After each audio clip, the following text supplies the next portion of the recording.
खबर हरिद्वार से है। यहां ट्रेन से कटकर 4 लोगों की मौत का मामला। स्थानीय लोगों ने रेलवे ट्रैक को अब जाम कर दिया है। तेज रफ्तार ट्रेन की चपेट में आने से हुई थी 4 की मौत। ट्रैक पर ट्रायल के दौरान ट्रेन की चपेट में आए लोगों ने रेलवे अधिकारियों को ठहराया जिम्मेदार। बिना सूचना के ट्रैक पर किया जा रहा था ट्रायल। लक्सर रेलवे मार्ग पर जमालपुर में हुआ यह बड़ा हादसा। तो नई ट्रेन को दरअसल उसके ट्रायल को लेकर यहां सूचित नहीं किया गया लोगों को। इस गुस्से के साथ लोग यहां ट्रैक पर जमे हुए हैं, जिसमें 4 लोगों की जान चली गई। हरिद्वार से लक्सर तक का यह ट्रायल बताया जा रहा है दरअसल, और लोगों ने इसके लिए अधिकारियों को, रेलवे के अधिकारियों को पूरी तरीके से जिम्मेदार बताया है। बिना सूचना के ट्रैक पर ट्रेन को दौड़ा दिया गया। आशीष मिश्रा हमारे संवाददाता और ज्यादा जानकारी लेंगे। आशीष, ये बताइए कि दरअसल पूरा मामला क्या है, ट्रायल किस बात का चल रहा था और यहां पटरी पर 4 लोग ट्रेन की चपेट में आए कैसे? ये जो हरिद्वार लक्सर रेलवे मार्ग है, ये सिंगल ट्रैक ही है और पूरे राजधानी देहरादून से लेकर और हरिद्वार ऋषिकेश तमाम ट्रेनों का जो बोझ है वो यही रेलवे ट्रैक झेलता है। और कहा जाए अंग्रेजों के जमाने से बकायदा ये सिंगल ट्रैक है और इसका दोहरीकरण हो रहा था और कुंभ से पहले ये हो जाना था, जो कि पूरा हो भी गया था। और कल इस पे बकायदा ट्रायल चल रहा था, जिसमें रेलवे के बड़े अधिकारी शामिल थे।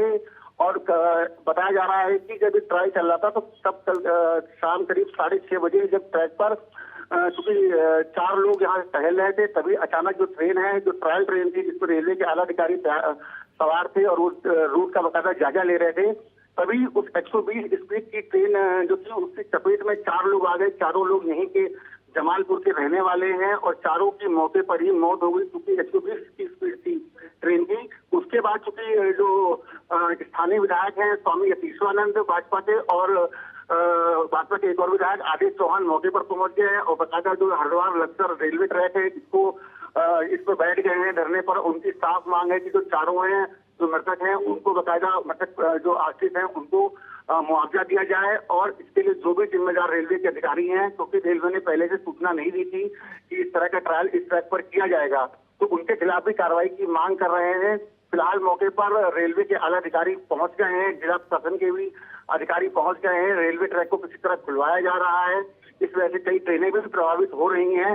लेकिन सबसे बड़ी बात यह है कि जो रेलवे के अधिकारी हैं वो अपने लिए इस पूरी घटना से जो है जिम्मेदारी लेने से इनकार कर रहे हैं, क्योंकि उनका साफ भी कहना है कि जिनकी भी मौत हुई है वो रेलवे ट्रैक पर थे और अगर रेलवे ट्रैक पर किसी की जान जाती है तो उसके लिए रेलवे बिल्कुल भी जिम्मेदार नहीं है। जी ठीक है आशीष, और अब क्या चाहते हैं लोग यहाँ के जो स्थानीय इकट्ठा हुए हैं, रेलवे ट्रैक को जाम किया है, वो क्या चाहते हैं कि रेलवे के ऐसे अधिकारियों पर कोई कार्रवाई हो या फिर जो पीड़ित परिवार है उनको मुआवजा दिया जाए?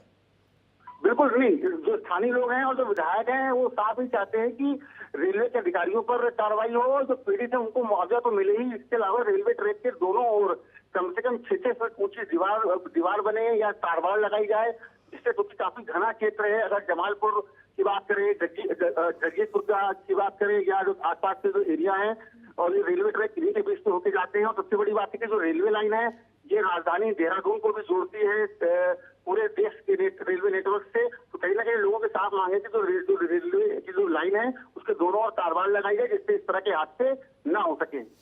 बहुत शुक्रिया आशीष मिश्रा इस पूरी जानकारी के लिए आपका।